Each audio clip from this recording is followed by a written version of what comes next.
We got a lot to talk about. JJK Chapter 219 review. Let's get straight into it. But before we start, let's get into introductions. Hello, my name is Northstar, and I cover gaming, anime, and comic related material. If you enjoy such content and you want to see more, please consider subscribing. I upload videos like this 2 to 3 times a week. I'm trying to stay consistent. I want to grow the channel and bring you guys with me. So now that that's out the way and we got introductions squared off, let's get straight into the new chapter. So quick little recap, chapter 218 is where we left off. We learned more about Yorozou's technique with the cursed energy construction, the same ability Mai had.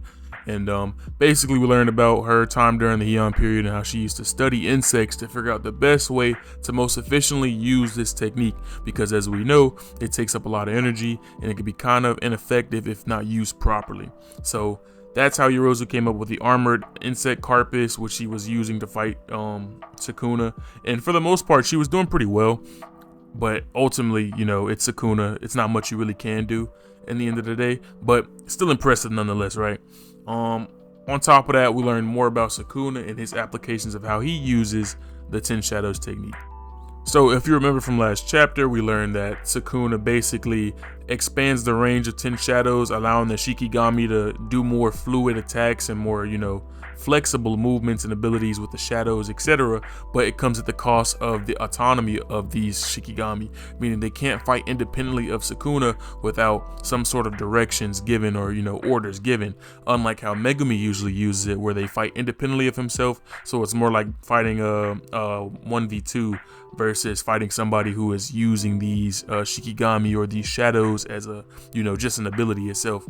So for Megumi, it's like a 2v, it's like, 2v1. For Sukuna, it's more of like an extension of himself, if that makes sense.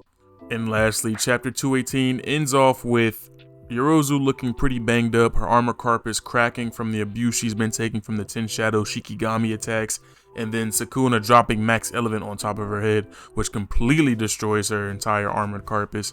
And then we see them have like a little short exchange of words where she's pretty much questioning him about love, and then yeah, that's where the chapter ends. Alright, so chapter 219, it picks up with another flashback just like we had in chapter 218 during the Heian period, and we see two priests, or I believe they're priests, I'm not too sure what their title is, but we pick up with those two having a conversation, and they're talking about some type of like festival that pretty much is like a festival or a celebration in Sukuna's honor, and they pray to Sukuna for fresh crops and etc, because obviously during the Heian period he was the top guy. So now, something else important to note here, in this same conversation between these two priests, they bring up the sun, the moon, the stars, and then the 5 empty generals. I don't know if you guys remember, but back in chapter 218, when we're learning more about Yorozou and her development of her cursed technique and the armored carapace and the insects, etc., we learned that she was the one who actually killed them with her techniques and her skills, etc. They're brought up again here because we learned that they were part of the Fujiwara forces, and that because of their deaths, the capital of Heian is pretty much defenseless. Like, they don't have anyone to go against Sukuna should he decide he wants to take it over or attack, etc. So they're throwing him this festival to kind of show good relations, like, hey, we're all good, we don't want any problems with you. So we then cut to Yorozou, who is pretty much chilling inside of whatever room or palace she stays in. This gives us some sort of indication that she has some sort of standing in the capital of Heian. She has some sort of title, power, etc.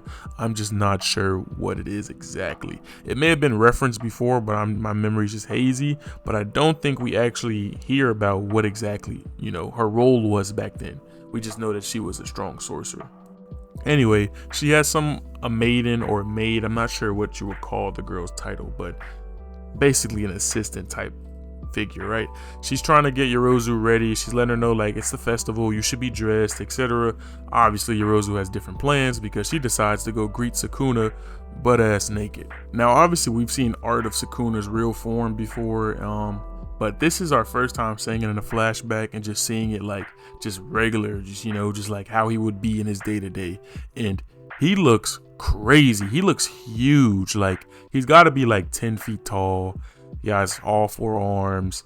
He has the weird armory, like nasty scab muscle thing on his face with the 2 extra eyes. It's just crazy, right? Anyway, Yorozou runs up on him, tries to give him a good old hug, but obviously Kogane wasn't having that shit. She gashed Yorozou open with a fat ice shard, and she just collapses on the floor thinking about the pain and how much she loves Sukuna. And yeah, then we get a cut back to present day where we see Yorozou pull out a perfect sphere. Basically, it has no true surface contact area, which makes it infinite. I don't know the physics behind this. I love physics. I would have to look it up. I'm not a power scaler, okay? If you come here for power scaling, you came to the wrong guy. I just like talking about anime. But how she explains it is basically, since it's a perfect sphere, a true sphere, it has no contact area and it generates infinite pressure. So I assume if you hit that, it's a no-no and you'd probably die.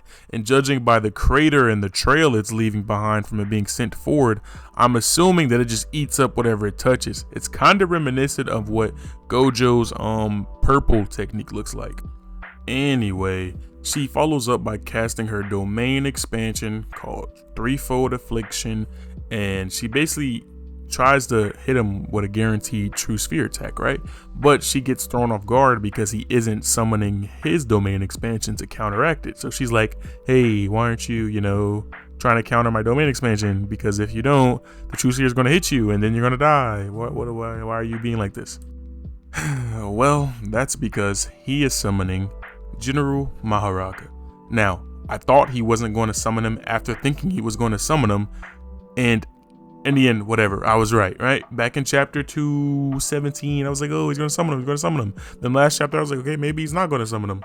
He summoned him, and basically, it didn't matter that he was in a domain expansion.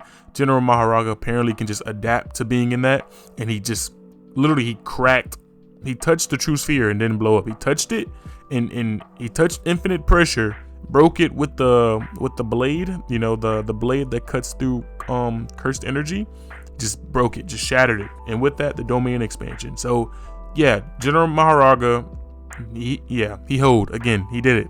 So obviously Yorozou was like, what the fuck? How did he just touched true sphere? He shouldn't be able to do that. Impossible. Oh my god. And my domain expansion. Why did he do that? And then he does this.